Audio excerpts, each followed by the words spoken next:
Welcome to the season finale of Under the Shell presented by Terrapin Sports Central.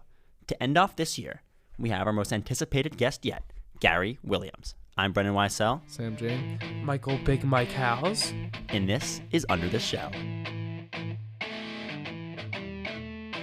Our next guest is a member of the Basketball Hall of Fame, the College Basketball Hall of Fame, a two-time ACC Coach of the Year, a national champion, and arguably the biggest figure in Maryland athletics. We are so honored to have on Coach Gary Williams.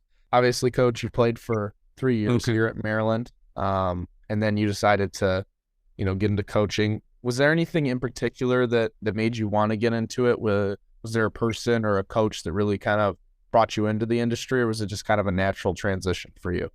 Well, I loved playing basketball, and really, I wasn't ready to give up the sport. I mean, I wasn't good enough to play professionally after college, so I knew that it was either coaching or refereeing. Certainly didn't want to be a referee, that's for sure. But so I had a good high school coach, and I think a lot of anybody that played high school basketball, that has a lot to do with how you feel about the game sometimes. Because my high school coach was more of a father figure to me, and I just looked at coaching as I thought about him. And it was something that I wanted to try after I graduated from Maryland. I graduated from the business school, but I really didn't see going into the business field at that time. I was doing some research and I was looking up your college basketball stats, and it said you only played 3 seasons at Maryland. Was there a story behind why you only played? Yeah, freshmen weren't eligible to play back up until about, I think it was 83 or 84, where they allowed freshmen to play. It was really a good rule. I mean, you couldn't have it now with Title IX because the expenses of, freshman coaches at every sport and things like that would just be prohibitive. But back then, you got to know your teammates obviously as freshmen, but you also would draw crowds. A lot of, we had a good freshman team. I think we were 15-1 or 16-1, something like that.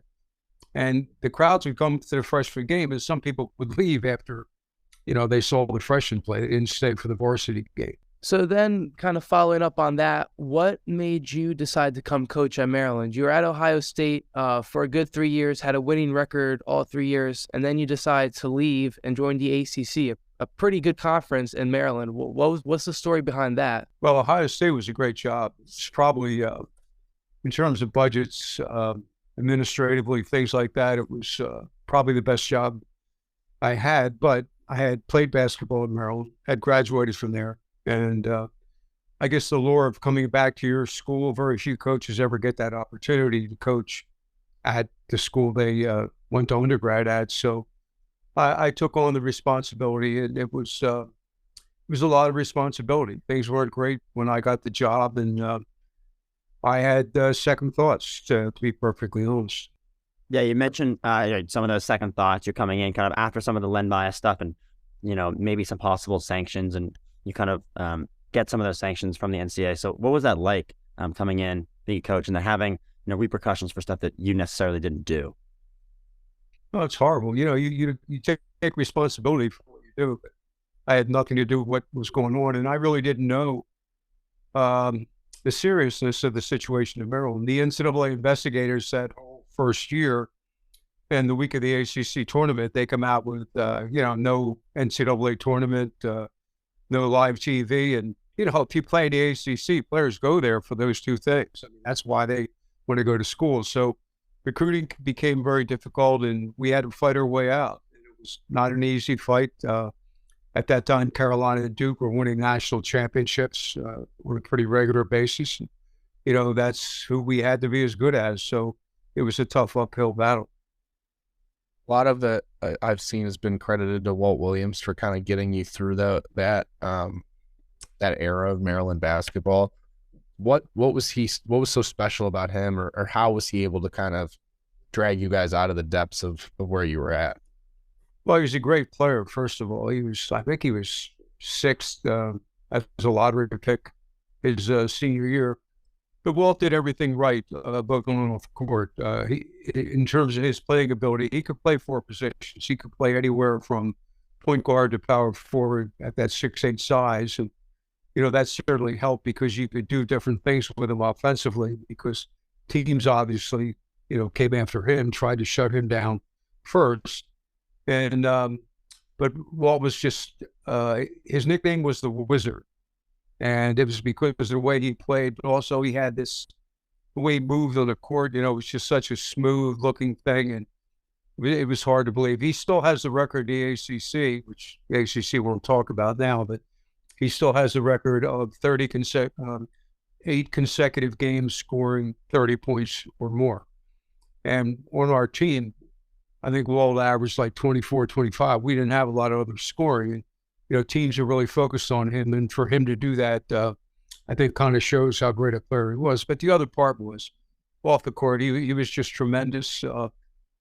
Students just liked him. He's one of those guys that always had time for people and talked to everybody. And in fact, when he was playing in the NBA, I think he played 11 or 12 years in the NBA. He gave back a scholarship to the University of Maryland. So very few players have done that. And, Walt does the radio now. He's a color commentator on the radio for the Maryland basketball games.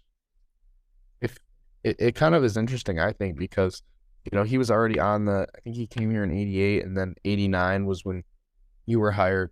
It feels as if today, maybe when all these sanctions are being laid down, the transfer portal would have probably been where he would have gone. Do you think that something like that could happen again in today's era of college basketball, where like a holdover from a previous era kind of helps bring someone out, even if they're dealing with, pretty tough sanctions? Yeah, probably not, just being realistic. But the thing with Walt, he could have transferred right away. When you receive sanctions from the NCAA, your players can transfer without having to sit out a year. So he could have gone even back then. But Walt's from Temple Hills. His parents got to see him play every home game. And that was very important to Walt, that they could see him play. And Walt enjoyed playing basketball. I think that was the key.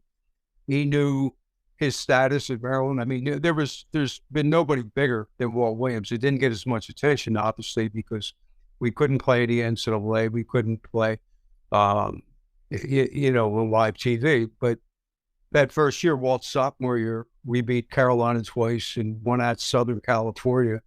We would have been an NCAA team, but, that's being investigated. NCAA has a way of not picking you to go to the NCAA tournament. I guess he didn't have to worry about his parents not being able to see him on TV if they could just come and watch the games. Right. I mean, that was big for Walt. It really was. So then kind of moving on to your coaching style, most coaches have a coach themselves that they say they would like model their leadership or coaching style for. Who would that coach be for you? Well, the person I learned the most from was Tom Davis. He got me, and I was a high school coach in New Jersey. And he became the head coach at Lafayette College in Pennsylvania. And he called me up. He had been getting his doctorate at Maryland while I was playing, and we got to know each other. And he gave me the opportunity to coach in college as an assistant coach. And he was a great teacher. You learn how to teach. I learned how to teach from him and the way he taught. He was a great coach. He went to Boston College from Lafayette, then he was at Stanford, then he was at Iowa, and very successful as a coach. And so you learn some things. We were strictly man-to-man when I played in Maryland. He was a zone coach. I learned zone pressure. I learned how to attack zones offensively, things like that from him. And I think as a coach, what you have to do is you steal from everybody that you see something that can help the way you think you'd like to play. You don't change the way you play, but you kind of bring whatever you're going to take from that coach into your system and try to keep getting better every year. Where did you model your flex offense from? Was that something you learned from another coach? Was that something you just kind of learned yourself from watching basketball? Where did your flex offense come? Well, when I was in college, we ran a very deliberate offense. It was probably Pete Newell, longtime coach of California, a very good assistant coach for the pros. It was called reverse action, and very similar to the flex in terms of swinging the ball, getting it side to side in the offense. And Tom Davis ran some flex, so I picked up from him some things to use, and then we did it too. And The flex is a very, it would be called old fashioned now. You still see it in transition sometimes in the NBA, but what we did, we used that as our basis, and then we looked to score off of different things. Like we had a Walt Williams, for example, we would run certain things for Walt out of the flex offense. And then as time went by, as Steve Francis, as Joe Smith, people like that, certainly Juan Dixon, Gravis Vasquez, we would run special things for them because they all could do certain things, and he didn't want to take away from their game by just sticking them into my offense because I like my offense so much. I was going to make them do exactly what I wanted to do. But, so you take advantage of talent that you do have. And, we were fortunate to have some great players along the way that, because you can score a lot of ways. You get to the free throw line, you steal the ball, you score in transition. It's not just your half-court offense that makes you a high-scoring team. We talked to James Gist as well on this podcast a couple months ago, and he was talking to us about some of the assistant coaches you brought in and how they were, very good at firing people up in practice. So what did you look for when bringing in assistant coaches? Well, nowadays it looks like assistant coaches have one job: it's to recruit. It was different back then. You were kind of trying to mold your assistant coaches, give them. In other words, I was an assistant coach for 7 years in college. And my coach helped me get my first head coaching job at American University. So that always felt that was my job, to try to help guys get in head coaching positions. And, we were fortunate that most of our assistants did wind up being head coaches at some point in their career.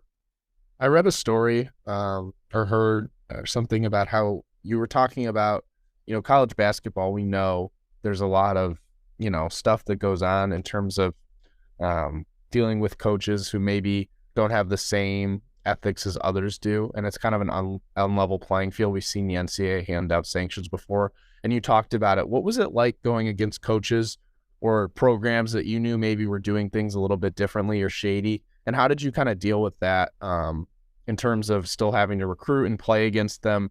What was that like? Well, I didn't particularly like it, that's for sure, especially if you got beat. If you got beat by a player that the other coach cheated on to get, that wasn't my idea of a good time. But, you did it your way, whatever way you thought it. You have to remember, I came in after a coach was fired for NCAA violations. So I wasn't going to turn around and do anything to hurt the school once again, because that was a low point for Maryland for a lot of reasons, not just the basketball, but what happened with Len Bias was we're all within a 3-year period. And so we had to overcome all those things. So I wasn't going to do anything to jeopardize our chances to get good again, because Maryland did have a good basketball tradition up until that time. So that was my goal coming in here. But, nowadays with the NIL and the transfer portal, what was illegal is legal now. In other words, you can pay players now. And that's what's going on with every major college school.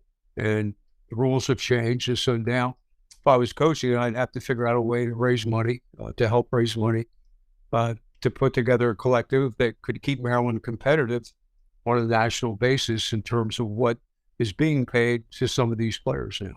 Kind of moving on to another interesting topic, Cole Fieldhouse. There's many stories told about the atmosphere of Cole, how hard it was to play there.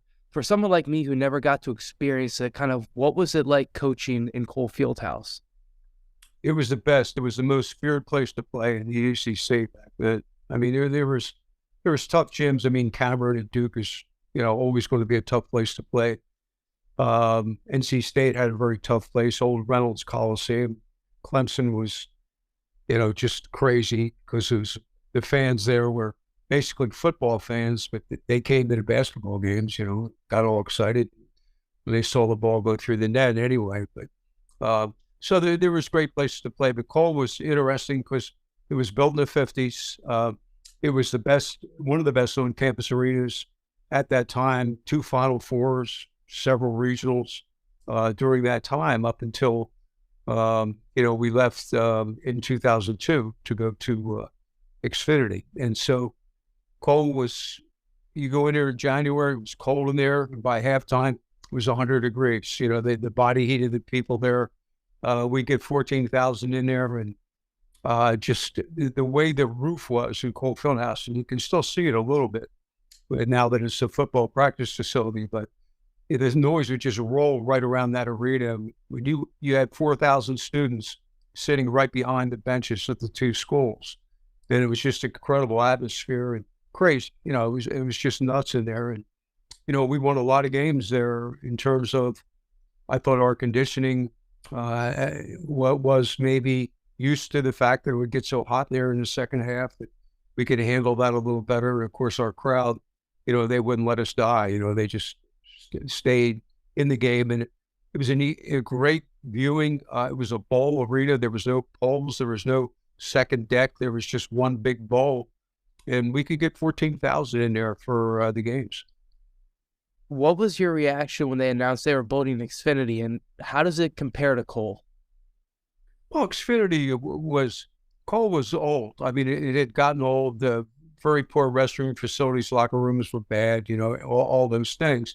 So we looked at whether to redo Cole or to build a new place. And the problem was Cole was built, you know, in the 50s when asbestos was considered okay, you know, to put in for insulation, things like that. So it would have cost like $75 million back in 2002, or it started, I guess, in '99 to build, to redo Cole. And the new arena, it was about 120, I think it was 120 million to build Xfinity.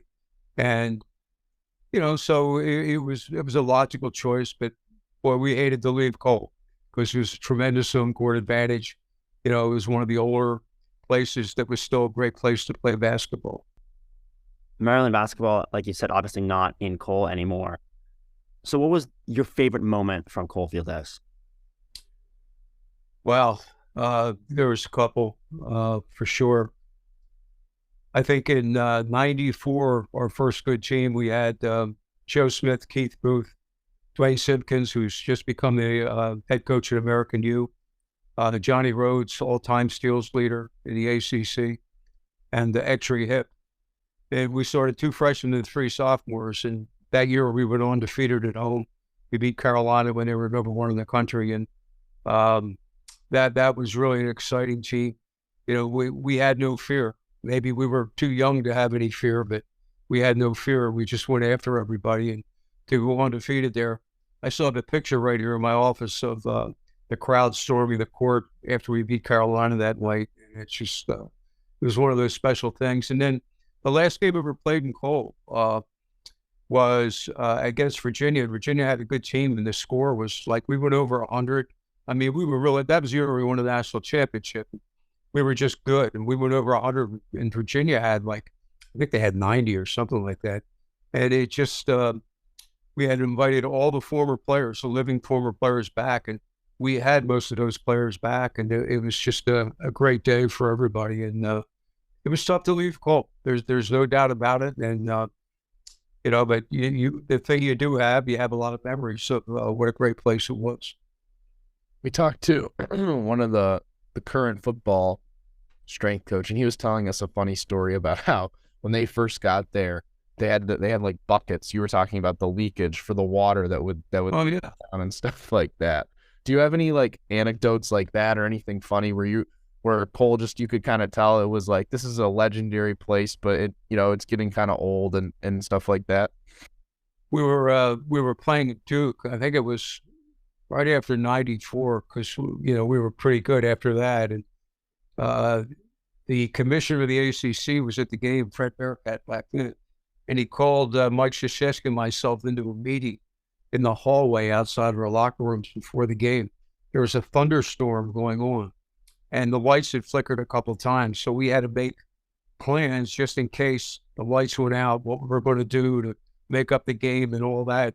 I remember Krzyzewski looking at me like, you know, what the hell is this? You know, like, you know, you guys, here you go again in Cole Fieldhouse, you know, because Cole had prep would be a little different. And everything went okay that night. But, you know, there were leaks. You know, the roof was old. It would leak once in a while. And, you had to be careful there weren't any wet spots on the floor. But, overall, that building, the university got their money out of that building. Let's put it that way.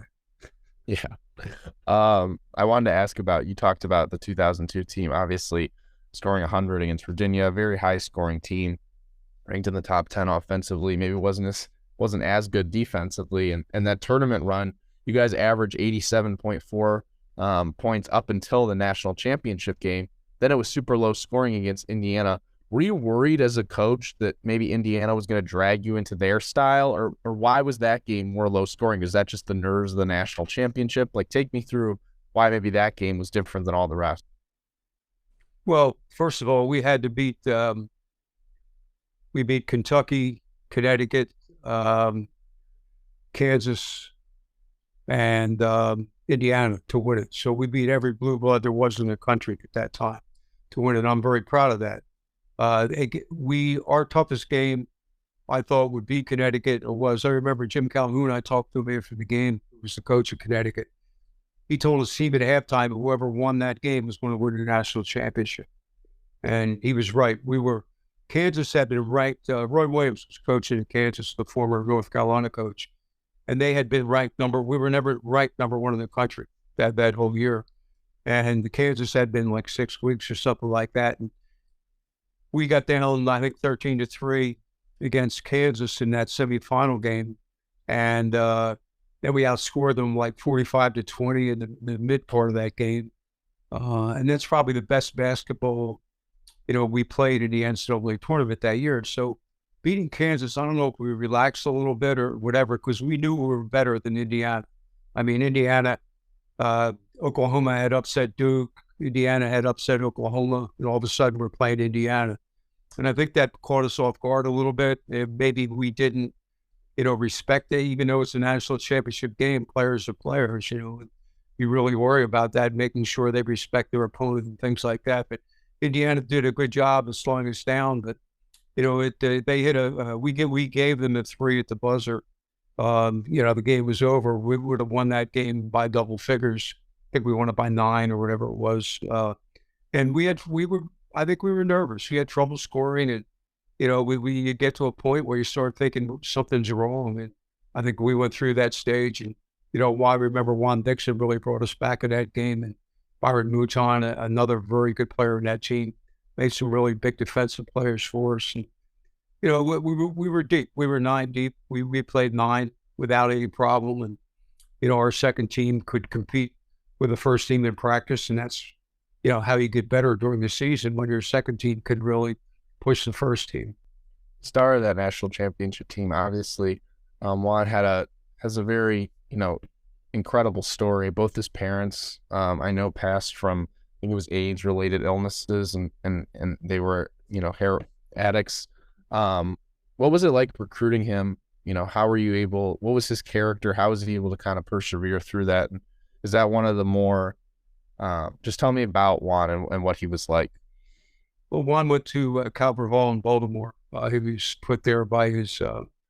He had relatives that could afford to put him there in school. And Juan was very shy. I think you kind of go within yourself when tough things happen. And Juan was going through that period. And Juan was about 6'2", 150 in high school, and he was a shooting guard. He wasn't a point guard. So a lot of people stayed away from him because he didn't handle the ball particularly well in high school. But I just thought, I had coached a couple of Baltimore guys by then, and I knew how tough they were. And I thought, Juan, anybody can score. I kind of liked, the last time I checked, the idea is to put the ball in the basket, and Juan could do that, So, yeah, I'll never forget when we signed Juan, the Baltimore Sun came out and said we really made a mistake, wasn't big enough to play in ACC and all this. Well, while Juan wound up ACC Player of the Year, National Player of the Year,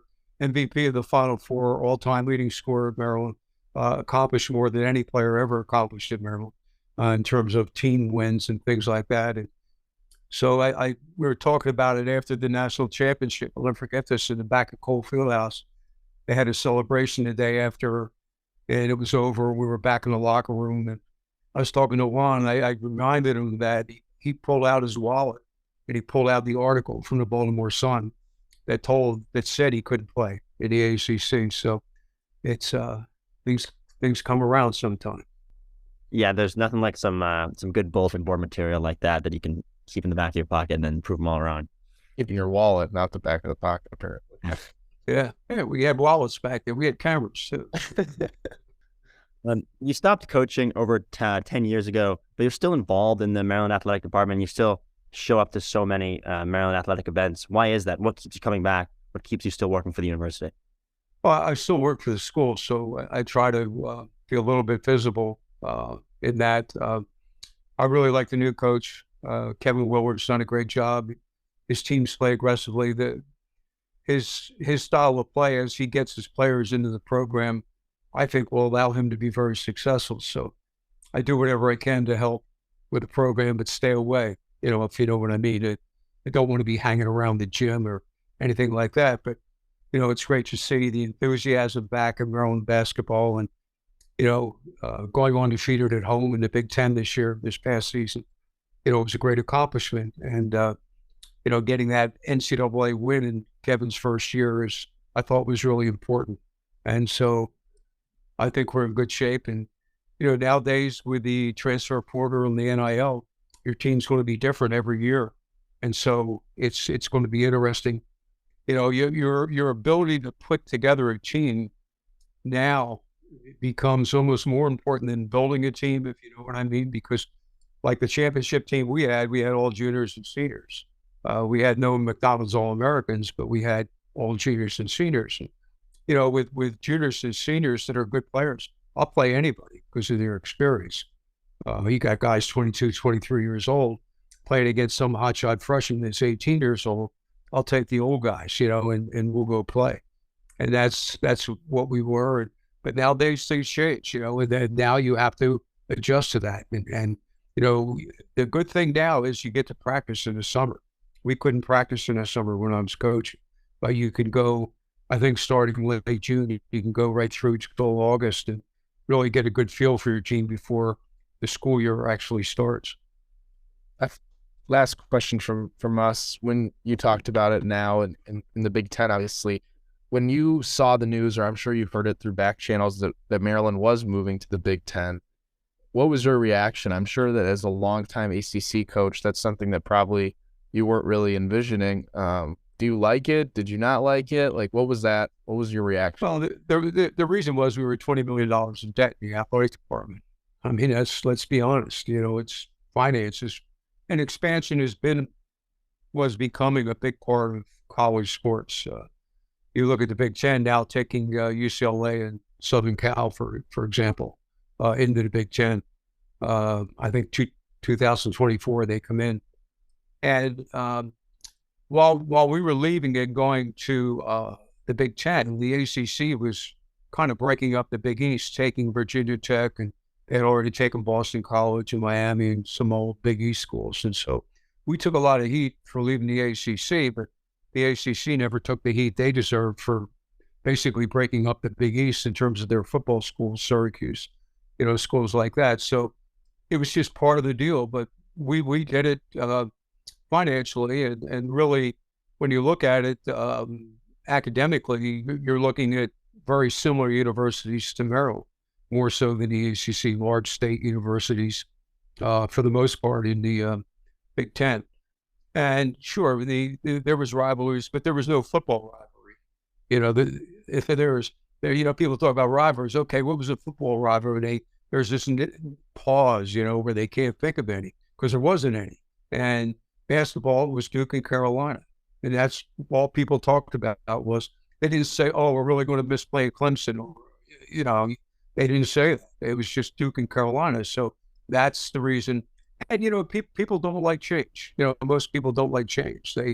It was fun to go on to the ACC basketball games, and that's the way it was. But here we are, and now you go from here, and the Big Ten has become a dominant conference along with the Southeastern Conference in terms of finances for the schools.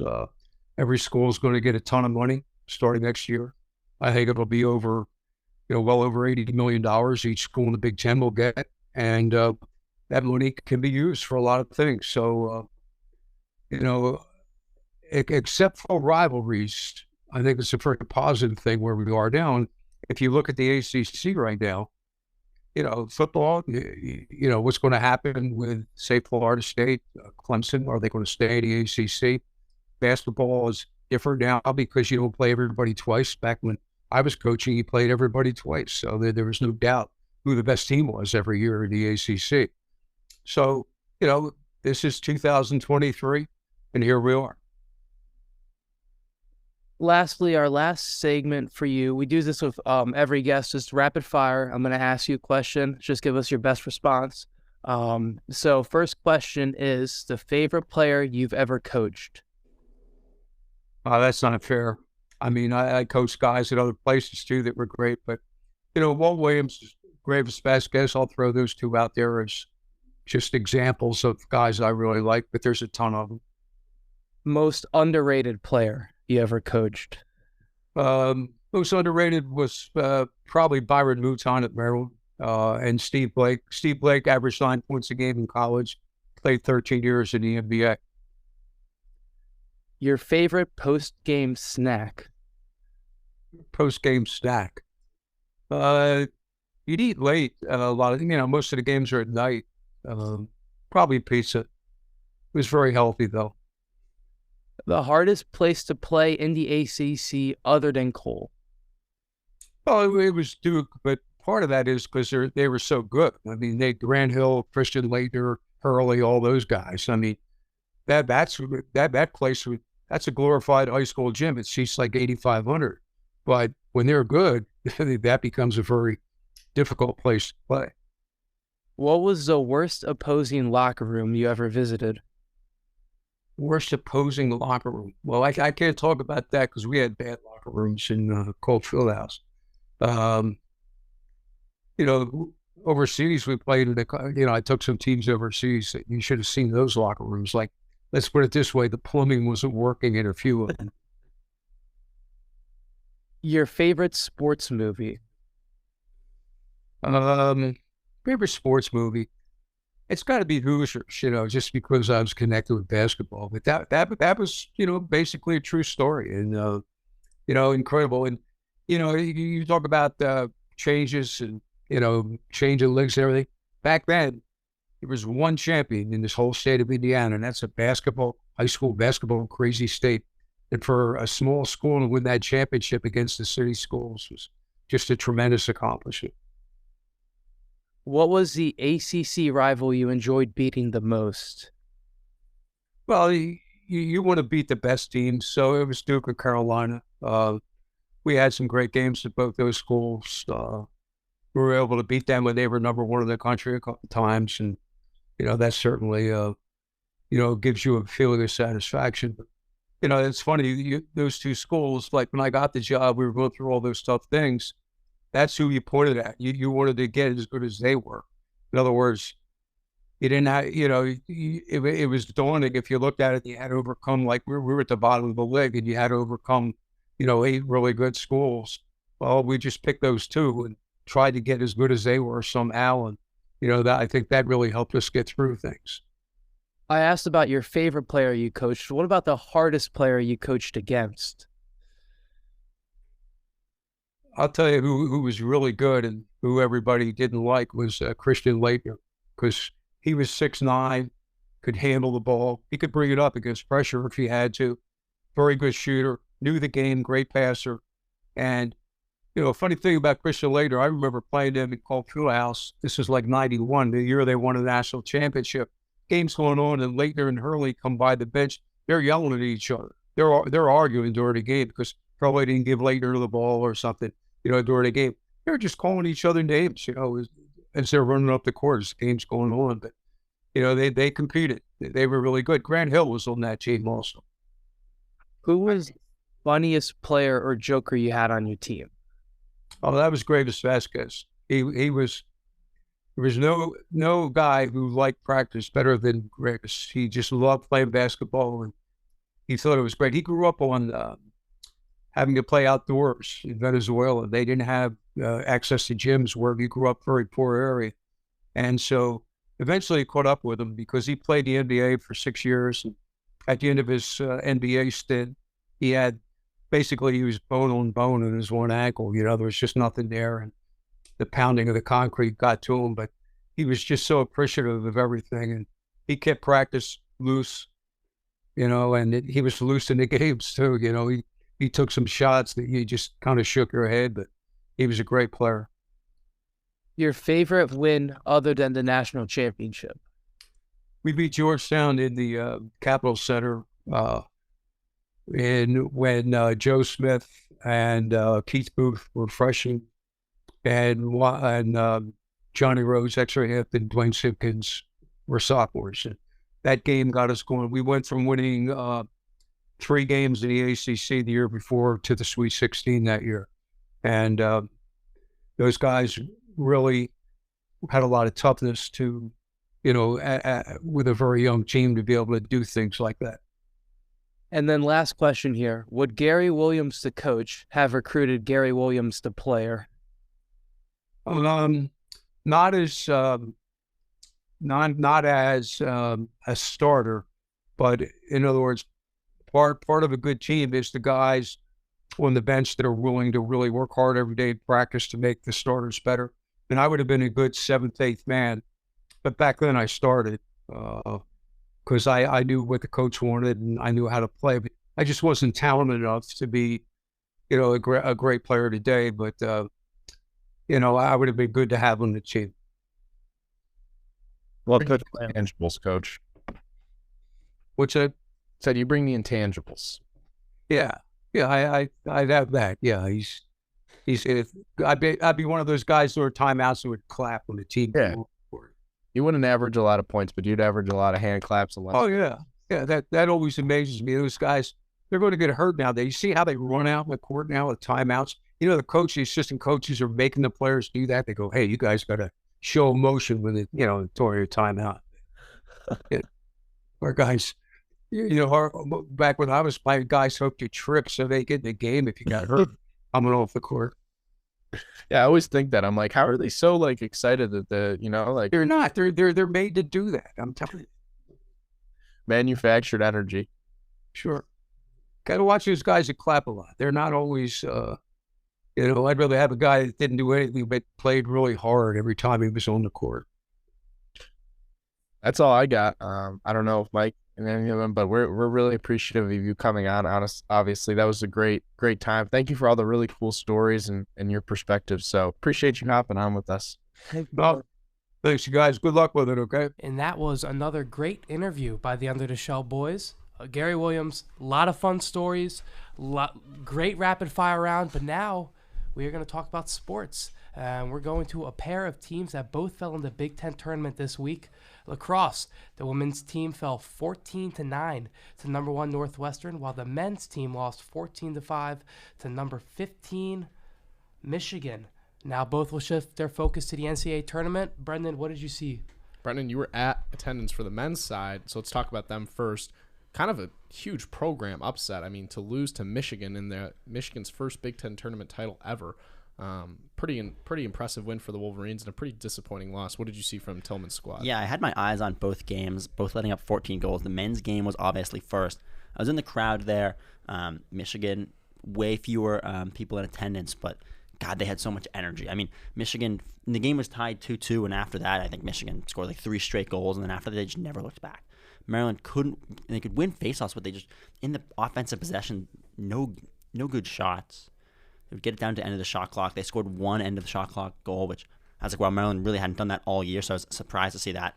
And then they just didn't score. Yeah. And they scored 1 more goal after that. The offense just looked so stagnant. I mean, I was watching some of it, and it just looked like it was a lot of side-to-side movement rather than, pushing it down the field, making sure that you're putting pressure on the back line of Michigan's defense. Instead, it seemed like they were just kind of not really in the flow of the game, and then it just really fell apart in that second half. Yeah, all year when they'd gone down by 3 goals, they had lost. But then the Johns Hopkins game, go down by 3 early and have a roaring comeback. So I thought maybe we would see a very similar thing happen where Maryland would go down, same field, same location, whatever, same exact maybe story from 3 days earlier. Right. But go down and you just get too desperate. And Michigan's just a much stronger team than Johns Hopkins. At least they have against Maryland all year. I mean, I said it at the beginning. When Maryland played Michigan earlier in the year, they had never lost to them. And then now they've done it twice. So it's just very clear that Michigan wants to win that and has their number. Yeah, clearly. I mean, I think that another thing when you can look at is this team.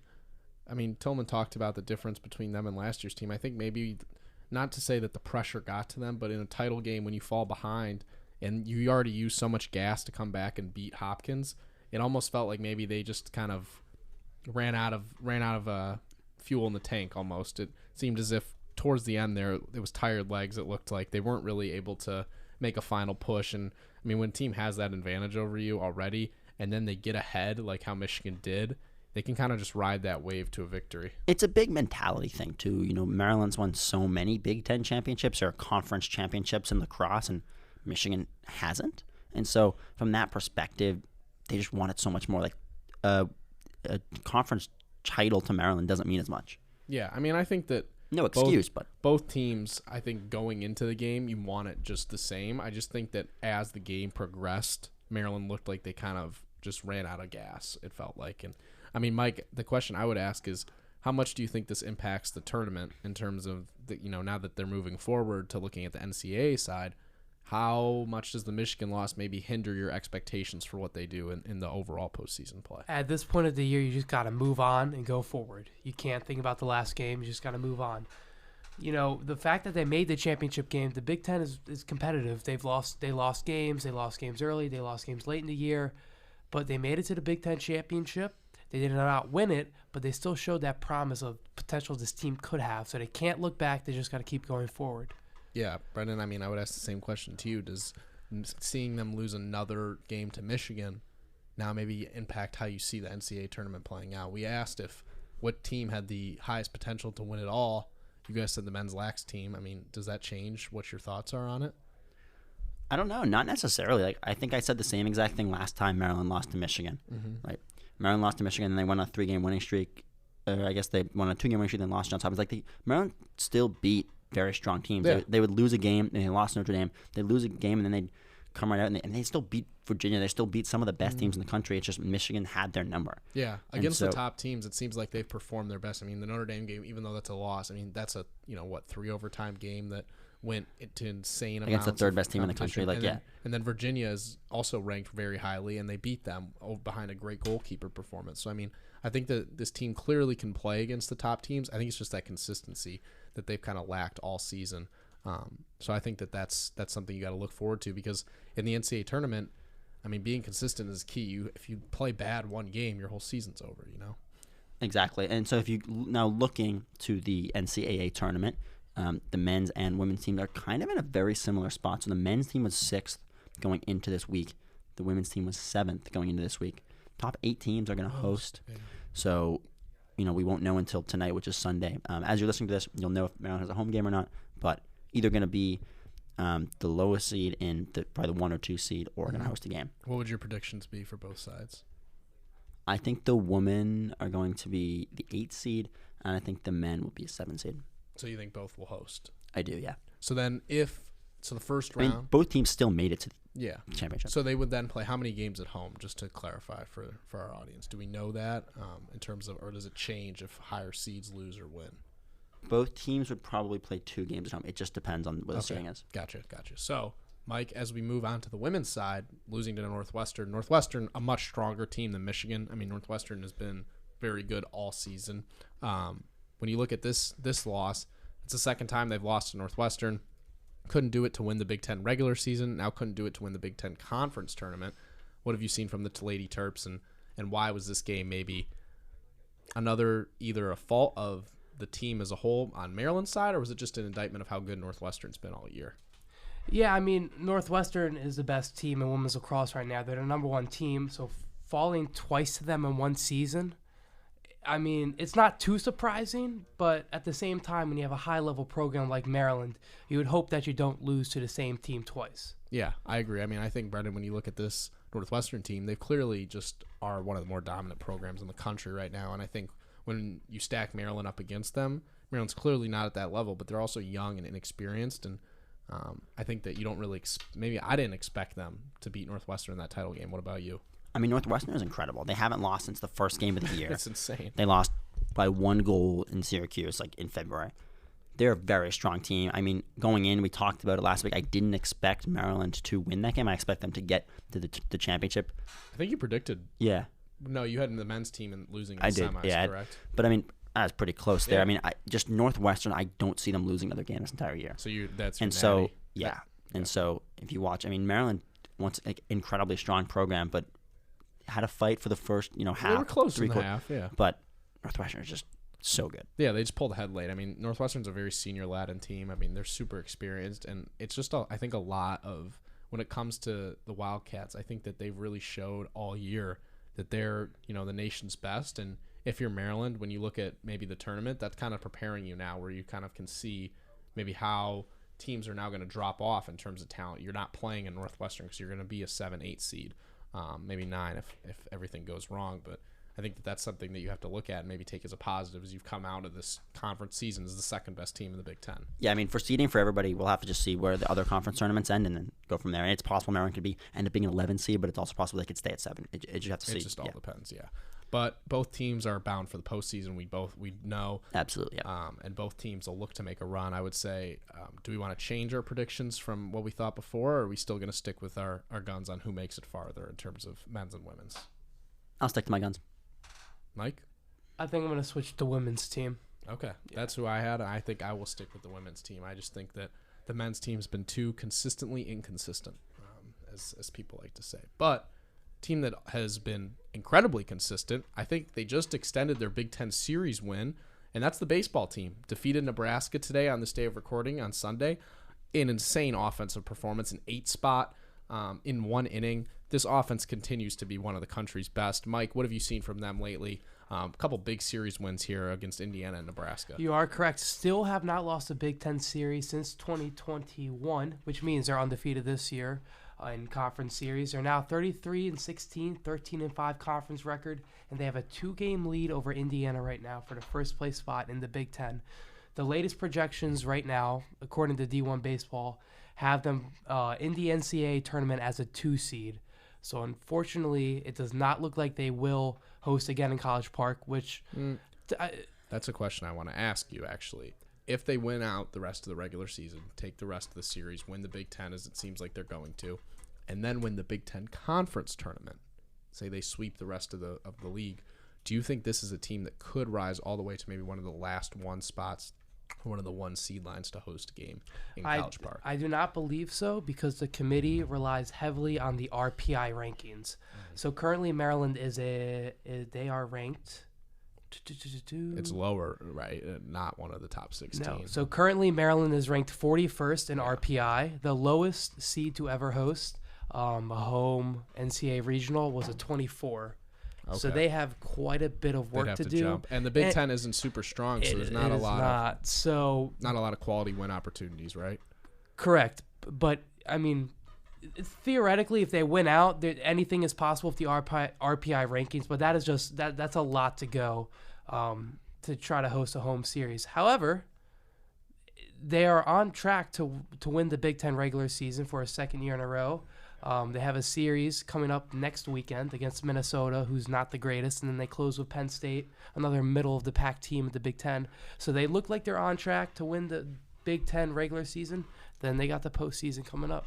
Yeah, I mean, I think that's another program, huge accomplishment. Even if they're not able to host, Brendan, I think Rob Vaughn would take a second straight Big Ten regular season title and another chance at maybe making a run here. I mean, you saw last year, you don't necessarily have to be a 1 seed to win a region, and I think I disagree with Mike in that I think they could get there potentially if they were to win the Big Ten tournament title and win the regular season title. It feels like that'd be really hard to leave them off of a host from the committee's perspective.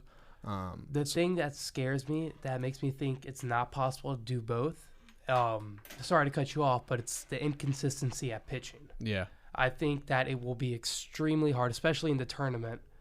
You have to have 1, 2, 3, 4 different guys going. Definitely. I mean, you were at the game today. What did you see from Jason Savcool, who's supposed to be Yeah. their ace? I mean, he's just the inconsistency's been really been tough to see. I think that Savvy has such good stuff, and I think it plays really well come tournament time because it's strikeout stuff, and that always plays well because when you get in jams, you need Ks. But his slider didn't look super sharp today. The fastball command wasn't great, and it didn't look as if he was kind of the dominant guy that you thought heading in. So I agree that the inconsistent pitching might play. But Brendan, what do you think when it comes to this team potentially hosting? Do you think you can get there? And where are you at with this team in terms of what their standing is right now? I mean, I think if you told Maryland fans 2 years ago they would have 2 Big Ten baseball Right. titles, people would have laughed at you. And so I think that's a massive positive. Do I think they'll be able to get to host? I just don't think they're going to be consistent enough. There's, like you said, maybe if they win out, which is pretty much Yeah, it's hard. unrealistic. I mean, they only have like 7 games left, right? And then the Big Ten tournament. Mm-hmm.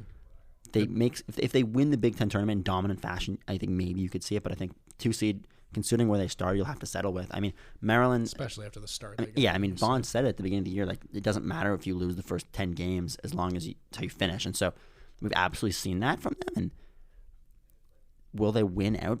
It's unlikely. And even if they do, I think it's unlikely they get to host. Yeah, What- Go on. I was just gonna say I agree with Brendan. I think that this team had such a poor start that's what's gonna hold them back. It's not gonna be their Big Ten record because it's been good. It's been that non-conference slate where they really struggled early on, Mike. And so that's why, you look at this the flip side of the coin from my perspective. That's what could hold them back. But I think that if you're a Maryland fan, you're happy how this team's playing down the stretch, even if they don't host a game. But then it also raises a question: why did they struggle in that non-conference slate? Because they Yeah, were it's playing pitching. top competitors like Ole Mhm. Miss, Vanderbilt. Okay, you get the 2 seed. Can you compete against that 1 seed now? Yeah, when it's- you're at their home regional. It's a good point. I mean, Maryland's definitely hot, and that's definitely what you want going into the tournament. So you really can't ask for much more. And what will show up is the offense. They average over 9 runs a game, 9.7, the top of the Big Ten. I mean, we want to talk about the record breakers. I mean, LaRusso broke the record today for RBIs in a season. Shaw last week broke the record for home runs in career history at Maryland. Like, Yeah, the offense is incredible, and I think the bottom of the lineup too. We talk about LaRusso, Schlager, and Shaw. The 3 of them have been incredible, but I think the towards the bottom spot when you look at guys like Zach Orr, Elijah Lambros, those are guys who are really starting to pick up the slack and provide a little bit of pop that you weren't getting earlier in the year. Lambros is really, in particular, started to. I mean, he's always been good defensively, but now he's starting to put it together with the bat. And I think it makes the Maryland lineup just so much more dangerous. You now have to start pitching to Shaw, have to start pitching to LaRusso, because you know that the bottom of the lineup, if they come on with runners on, they can do damage, Mike. And I think that's something that's been huge for Vaughn. so a funny thing about their first 3 batters, Schliger, Shaw, and LaRusso, is that they're also the top 3 players in the Big Ten for runs scored right now. Yeah, Like, I mean, it makes sense. that's I a mean, pretty good top. You of the definitely want lineup. them all on your team. Yeah, I mean they've been incredible, and I think that this team, when you look at the offense is going to translate. I don't think it's going to matter who they're facing in terms of pitching. I think that they'll be able to put at least 2 or 3 runs up. It's just going to come down to that to the pitching, and I think the one good thing when you look at Maryland's perspectives for pitching is that you really start to shrink the rotation come playoff time. So now Nate Haberthier isn't asked to start; maybe he's asked to relieve. Kyle McCoy can come in a relief spot instead of starting a game. You can use guys in a more versatile role than when you have a Wednesday, Friday, Saturday, Sunday type series. And I think that can go to Vaughn's advantage. Another team, one that you don't have to worry about pitching for, is the softball team. Yeah. Big Ten tournament coming up. Sam, Yeah, what's going on they with play them? they play Wednesday now. It just came out against Iowa, I believe, at 4:30. Yep. Mark Montgomery told me before the Illinois series that they were going to need to win 5 of their next 6 to probably have a chance at the tournament. They got 3. Huge series sweep at Illinois. It's the program's first road sweep since they joined the Big Ten, Wow. which is crazy, right? Kudos to them. Yeah, so that was a big win for them. Big series sweep against the Illini. They had to have it, and they did. Blew Illinois out each game. It was actually a very impressive, probably their most complete performance. And it's not like Illinois is a bunch of bums either. They were fighting to make the Big Ten tournament because it's a limited number of teams that make it. So they were right on the cut line, and they kind of went right through them. The pitching's been incredible, though. I mean, Courtney Weiss and Trinity Schlotterbeck are both pitching ridiculously well. And I think it's just been super impressive to see both of them kind of in their senior years really start to put it all together. Especially what's cool to see is they came in the same time as Mark Montgomery was there. So he met them 2 months before the season, and then they were freshmen, and then he just threw them out there. So they've kind of grown together and matured together, and and now they're kind of putting together what could be a playoff berth. And that's why I want to ask you guys, what would it take maybe in the tournament? What would you think? I mean, obviously, I kind of have my thoughts, but I want to hear what your guys' opinions are on what they can I do. mean, the draw is not good. You don't really want to be an 8 seed in the tournament. Like Northwestern. Have to go against Northwestern. It's not ideal. I don't think they're going to be able to win that game, and so I just don't see a possibility of making the tournament. If Maryland beats Iowa, they'll play Northwestern on Thursday at 4:30, and that'll be a massive game for their season. Northwestern's the only team in the Big Ten who's ranked in the top 15 of RPI, or top 25, I believe. They're number 6 or 9 the last time I checked. They're incredible. They've been good all year. Maryland has also not played them this I was year. going to ask, is that a positive or a negative that they haven't played them? That's a good question. I would say it's a positive because I think that when you look at I agree. When you're the upset team, you want as much of different variables as possible. So when Northwestern hasn't seen a Courtney Weish, although it'll probably be Schlotterbeck actually, because Weish you would guess would start the game against Iowa. Yeah. That's more benefit to Maryland.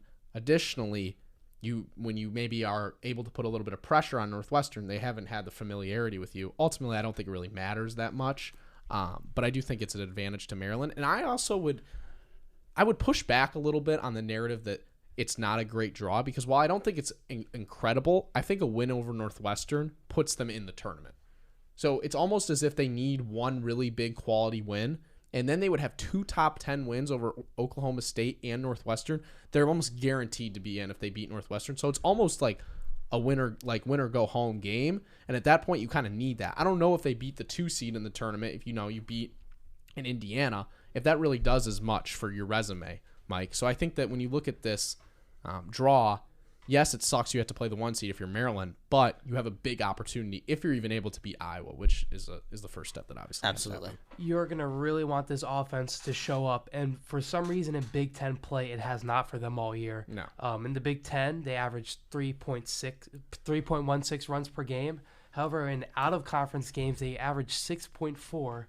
I don't know what is going on with that statistic. Well, it's because they've played It's terrible. because it's who they played out of non-conference conference. teams. Yeah. But what would give you hope against a Northwestern is that Maryland has a better ERA than Northwestern's pitching staff. So if Yeah. you look at that, that might give you hope that the offense might be able to show out. And also in a tournament setting, they're gonna pitch Weish the same day they pitch Slaughterback, because softball is so much different than baseball in that you can pitch the same days, 2 consecutive days. So if Weish starts the game against Iowa, right, and they're able to take care of Iowa, which isn't even a guarantee. They lost 1 to Iowa earlier this year. Iowa has the Big Ten's best hitter in the conference, Nia Carter, who was hitting over 400 at some point in the year, which is crazy. Say they're able to get past them, you would think that Schlotterbeck would start the game against Northwestern, but the second she runs into trouble, Montgomery's going to yank her for Weish. And I think that those 2 pitchers give Maryland a chance. Montgomery said the same thing to me after the Illinois game. He said, anytime we step on the field, I know we have a chance to win because of how good the 2 seniors are pitching. So I think that that's a huge advantage, Mike, and a good point. Yeah, I mean, it's possible we'll see 4 teams from Maryland in. I actually have one last thing about the softball Go for team. Little bit of breaking news. Maybe I guess the first in my career. Not really huge news, but Courtney Weish will be returning for a final season. She was honored on Senior Day, but she is going to return. And then Trinity Schlotterbeck, it looks like, will be transferring to Florida Atlantic. Mark Montgomery tells me. He said that they have a tremendous scholarship opportunity for her to complete her master's and get her degree. So it's not a thing of like she's leaving because she doesn't like it here. It's just Maryland doesn't have the avenues for her to finish her career. But Still pretty awkward to announce in season. Oh, very awkward. Yeah. hey man, I'll take it. Yeah, oh, absolutely. Congratulations on the big break. Oh, huge break. You know how it is. But anyway, it'll be interesting to see. They're gonna have to win 2, I think, to make the tournament. So if they're able to get past Iowa, the Northwestern game will be huge, and it'd be great to see as someone who watches all these teams to have 4 in the tournament. Oh, absolutely. Especially for the spring season. Yeah, and speaking of transfers who did not stay or come to Maryland, Hunter Dickinson. What are your thoughts on that saga? Maryland just does not have enough NIL money. I mean, How do you know that? How do I know? Go listen to that NIL episode. Go listen to the NIL episode number 1. Obviously, Maryland's NIL landscape, from what we've heard, is not as great as other competitors, such as, I don't know, maybe a Kansas, So I think when you look at the rosters, you add Hunter Dickinson to Maryland's roster, it would have been in my opinion, a top 10 team to start the year. Preseason? Oh, yeah, absolutely. Do you agree, Sam? This is a hot take. I think Hunter Dickinson is a good player. I also don't know if Maryland would have been better with him next year. Now I know That's a very hot take. I know that might be crazy to say, and Dickinson is great. You know, he's an all Big Ten first team player if everything goes right. At the same time, I've watched Michigan basketball for every year Dickinson's been there, and I watched Maryland basketball intently last year. If Dickinson were to have come to Maryland, they would have had to change the offense to completely revolve around him. That's the type of player he is. He's going to draw in a ton of post touches. He's going to kick kind of Juju off to the side, I would say. I would have expected, I know people were saying, oh, Hunter could play the 4 and Juju could play the 5. I don't think that was going to happen. I think Reese would have transferred if Dickinson entered. And also, you take away possessions from Jameer. Jameer's not going to have as much ball handling duties because they're going to be feeding Hunter more. Danta's going to have to slide to a more unnatural 3 position. I think that they would have been a more hype team, and I agree that they would have been top 10 preseason. I don't know in the long run if they would have been a better team in general. And so I know that's a hot take, but I just think that Dickinson is so overwhelming and encompassing. Great player. Don't know if it would have been the best fit. Now, how do you think Kansas will fare? I think he's a great fit with them. Yeah. I think that Kansas was always the obvious play for me for Hunter. I think that the NIL, the chance to work with the guy, Bill Self, who's developed elite big men. I mean, you look at Bill Self's track record of big men. Aduko Azubuike was a great player, got drafted. You know, he had Perry Ellis for a while. He's had Thomas Robinson, got drafted high. Joel Embiid, obviously. Yeah, I'm forgetting the big one. They have a chance to win a national title. He's got good shooters. You need good shooters to play around Dickinson because he's such a, draw and kick type of player in the post. I think that it was a great fit. And I think that, honestly, that was the right decision for Hunter. Even though, Brendan, I think that the commitment video was a little corny. Now we as Maryland fans are back to hating him. Oh, absolutely. Yeah. It's too bad that Kansas is not playing College Park. The heel turn was game. hilarious on Twitter. As soon as he decided, let's post Caleb Swanton Rogers' dunk against Dickinson and call it even though that was nowhere to be found before the post. But props to Dickinson. I mean, he drew that process out so long. He got so many attention from it. And that'll not be the last of the kind. I mean, there'll definitely be more like that in the future. Yeah, but he just parlayed it into so much. I mean, he's probably going to be the biggest name in college basketball now next year because of what this did for his brand. Other than Bronny James, who just committed to USC, obviously. Future Big Ten rival USC. Yeah, I tweeted welcome to the Big Ten, and then I realized he would never actually play in the Big Ten, but it's okay because he's going to leave. Yeah. Unless he gets a crazy amount of NIL money. No, I think LeBron's going to want him to leave to play with him. Also, some team is going to pick him way higher because they know LeBron is going to sign with them if they draft Bronny. Yeah. Too bad Bronny didn't come to College Park. That would have made for an interesting trip for LeBron. I don't know if the Nike NIL deal would have agreed with that, though. Yeah. But Maryland basketball still, I think, is looking good for next year. You're now probably in the portal for maybe a backup big. Something like that. So we'll have to see any additions they make in the future. But definitely not all bad in College Park. And shall we get into the final draft of the year? We've had an incredible slew of episodes here, but to reflect on them, we're going to have a draft that kind of goes with it. Here's what we got. Favorite guest of the year, favorite terrific terp of the year, favorite game of the year, favorite moment from the show of the year, favorite play of the year.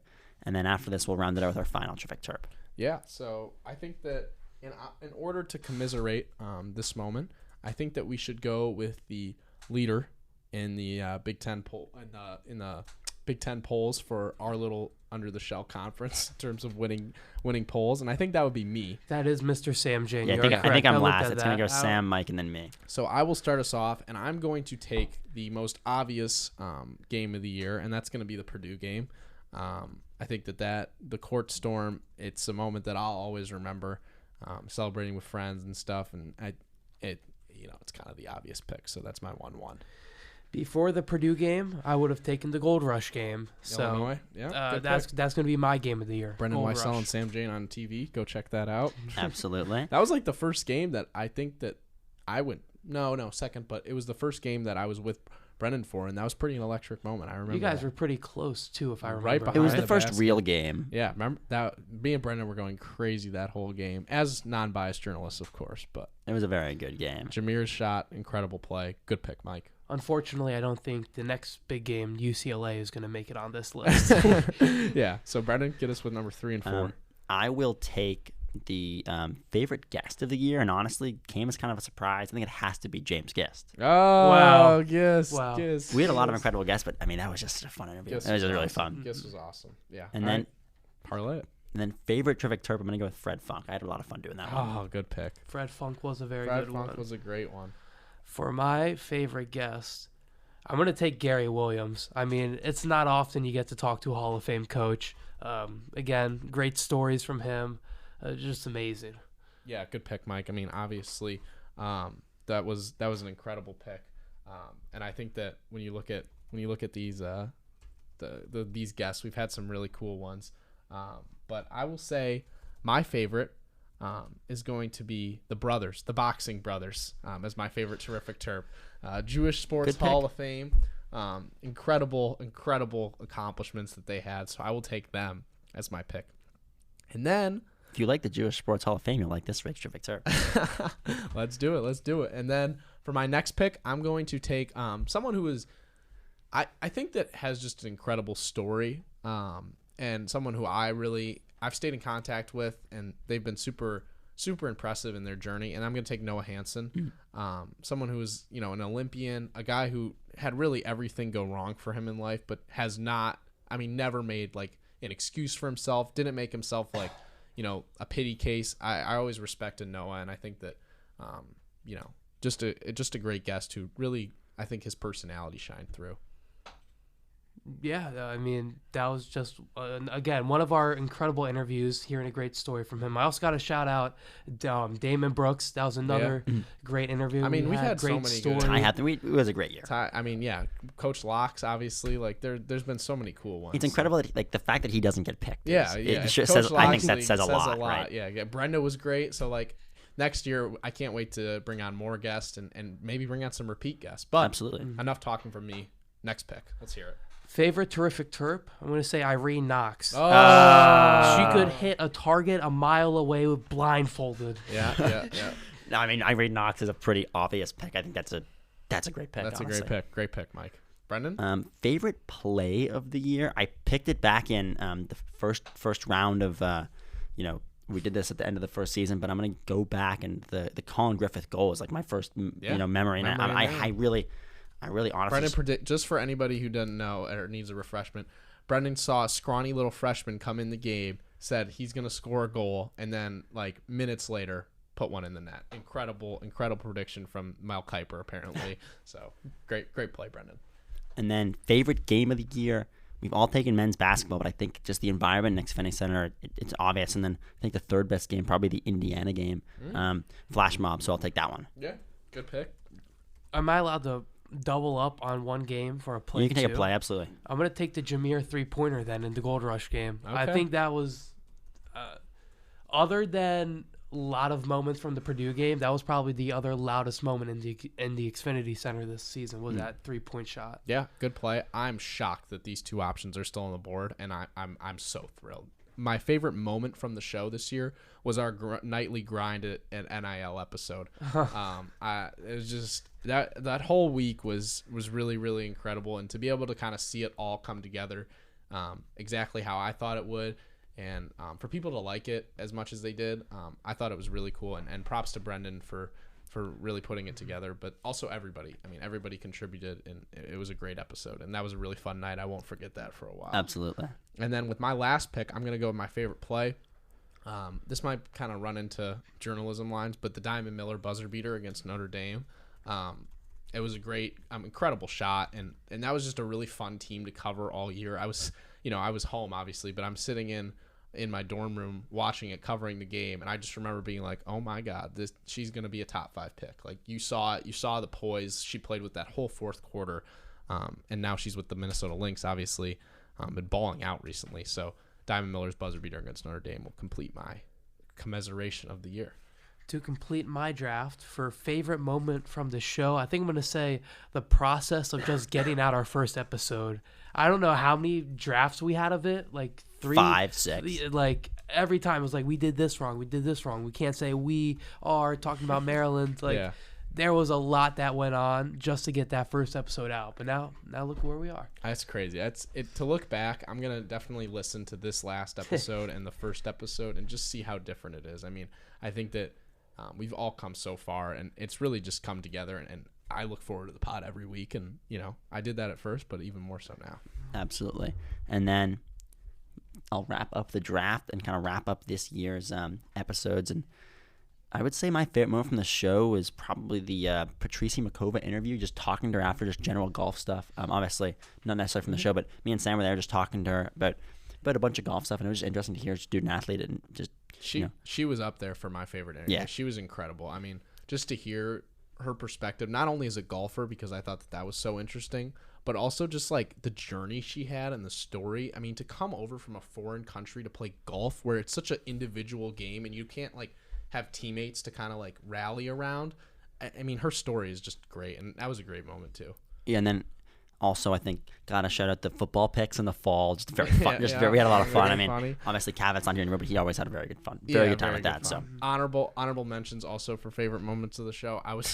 I would say that anytime we did a top 5 and Brendan would pull out some obscene schools or anything like that. I loved the I wonder why his record's so low. Well, I had fun with it. It's all Those that were matters. great. And then also anytime Mike in the beginning when we were talking about Roman Hemby and he was mispronouncing it, that was just hilarious. But obviously, Mike hasn't messed up, and Mike's just been. Everybody's done such a good job, so it's been awesome, and that's a great top 5 to end it. It's going to be tough to find images for those, but we'll make it work. And we want to hear all of your opinions again on our top 5, but we have one more terrific terp to get to on the year.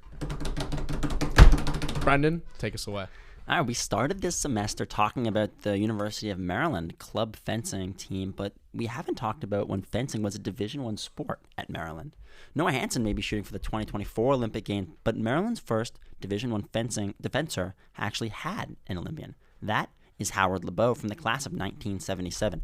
LeBeau majored in government and politics, so like many, he chose to come to Maryland to be close to Capitol Hill. LeBeau grew up in the suburbs of Chicago, and he wanted to play for the Chicago Bulls. He wanted to play basketball. But this all changed when he got cut from his high school basketball team his freshman year. Wherever heard that one before. Instead of resting his athletic muscle, he heard fencing was a great way to stay in shape, so he decided to give it a try. He won the first couple of junior tournaments, and so his dad set him up with a private coach. LeBeau, just like Hansen, described fencing as physical chess. LeBeau says the mental skills and attributes he learned from fencing have helped him in the business world, where he has spent the last 43 years as CEO of National Enrollment Services. At Maryland, he excelled as a fencer. He was the 1976 ACC champion, 2-time All-American, gained all conference honors every year of his career, and is the sole member of the University of Maryland, sole member of the fencing team to be in the University of Maryland Hall of Fame. In 1977, LeBeau went to the Maccabi Games where he finished second. There, he formed a good rapport with the national team coaches and joined the Israeli national team. He decided to move to Israel to focus full-time on fencing and was selected for the 1980 Israeli Olympic fencing team. He unfortunately did not get to participate because of the boycott, but LeBeau's legacy lives on here in College Park. Yeah, I mean, what another Jewish legend, another fencer. I mean, to be able to hear about someone like that, to kind of have dreams in basketball and then move on to another just unique sport. Fencing is just not that similar. Yeah, not even close. I mean, that's just incredible. And I thought when you said about getting cut, I thought he was going to turn into Michael Jordan and be like some incredible player, but that's what Terrific Terps for. It surprises every week. And it's been just an incredible ride. I want to say thank you to everybody who's listening. Shout out to everybody. Continue to follow us, though. We will be providing updates with, Maryland stuff, on our Twitter and stuff and things like that, Under the Shell, Instagram, all that. We'll be compiling a favorite moments from the show into a video format. So be on the lookout for that. And then we will be back next year. This is not a one-year thing. We'll be back, and you can continue to listen to cool interviews and me, Brendan, and Mike chat it up. So, guys, it's been an awesome year. I've looked forward to it every time, and I wouldn't want to do a podcast with anybody else. This has been Under the Shell, and we will see you next year.